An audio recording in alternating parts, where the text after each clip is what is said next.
tutti e benvenuti in questa nuova guida. Oggi vediamo insieme come andare ad applicare la chiusura lampo ai nostri capi di abbigliamento. Nel mio caso ho qui un cardigan cappottino che vedrete a brevissimo come tutorial e mi trovo al punto in cui decido di applicare la mia chiusura lampo.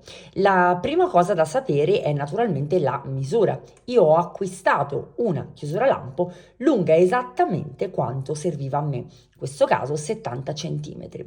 Le chiusure lampo sono vendute in merceria, nei siti internet, anche addirittura a metraggio, quindi le possiamo andare ad interrompere dove noi vogliamo, cauterizzare un pochino per evitare che poi si perda il cursore e applicare le chiusure dove vogliamo. Per esempio, qualora dovesse servirci per una taschina, in questo caso ho deciso di non applicarla, però basterà andare a tagliare una zip più lunga qualora non si dovesse trovare in commercio. Io sono stata molto fortunata e quindi eccomi qua con la mia chiusura precisa. Vado ad applicare due pinzettine, quindi all'inizio all'estremità, eccoci, ho applicato la mia pinza, il primo lato naturalmente l'ho già cucito per comodità, applico la pinza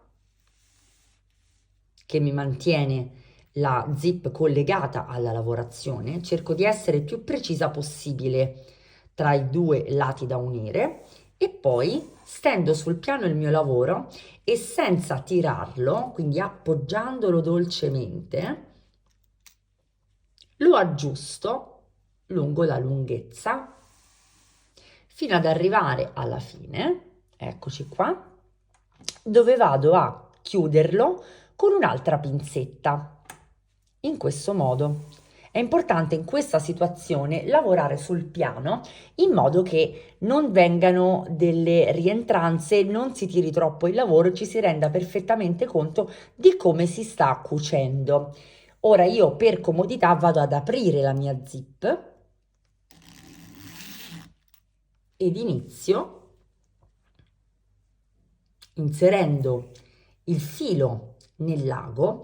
In questo caso ho scelto un filo in tinta con la mia chiusura lampo che è di un marrone scuro. Questo perché voglio evitare che si vedano pezzettini di filo volanti che non c'entrano nulla con la mia lavorazione, ed anche perché, non essendo assolutamente un'esperta di cucito, anzi tutt'altro, voglio evitare appunto di fare qualche errore che sia tanto visibile. Quindi il filo in tinta sicuramente ci dà una grande mano. Ora andiamo entrando sotto,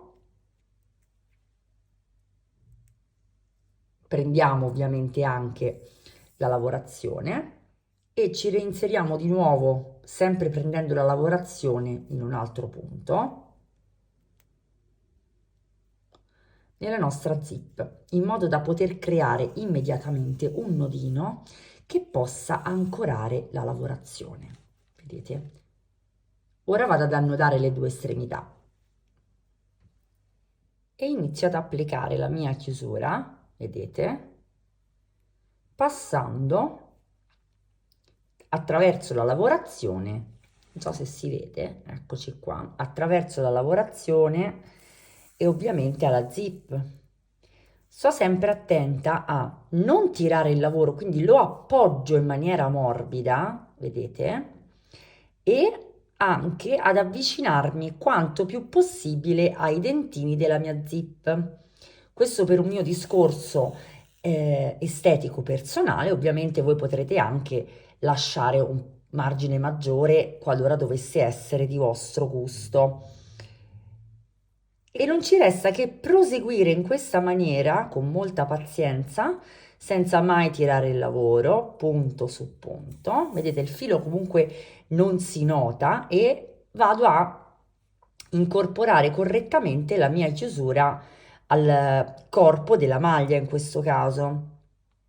Possiamo realizzare, in base alla pesantezza del nostro capo, diversi tipi di cucitura, ovvero stringiamo i punti, quindi realizziamo dei punti più stretti, vedete, più corti, qualora volessimo appunto una chiusura più resistente, una cucitura più resistente che possa sostenere poi il peso di tutta la maglia in questione. Se dovessimo avere invece un capo più leggero, possiamo anche allungare i punti. Proseguendo in questo modo arriviamo alla fine, con un bel nodo ancoriamo tutta la cucitura e replichiamo dallo stesso lato. E qualche minuto più tardi ecco la nostra cucitura completata. La zip si apre e si chiude correttamente. Il filo è anche abbastanza invisibile in quanto abbiamo scelto proprio una nuance compatibile con quella della chiusura. Vedete, non ho difficoltà, anche aprendola più volte la cucitura non si sposta e non succede assolutamente nulla. Volendo potete anche provare a ripassarla se non foste ancora sicure della tenuta, ma con una semplice cucitura singola vedete che non ci sono grandi problemi. Io spero di aver fatto cosa gradita, specialmente a chi come me davvero è negata con il cucito e quindi tante volte trova insormontabili degli ostacoli che invece, come vedete, con un minimo di pazienza e di applicazione si possono assolutamente risolvere. Vi invito a iscrivervi al canale qualora non l'aveste ancora fatto e a seguirmi su tutti i miei social, vi lascio i link in descrizione. Fatemi sapere se voi avete altre tecniche per cucire appunto le zip ai vostri capi di abbigliamento e io vi aspetto alla prossima guida.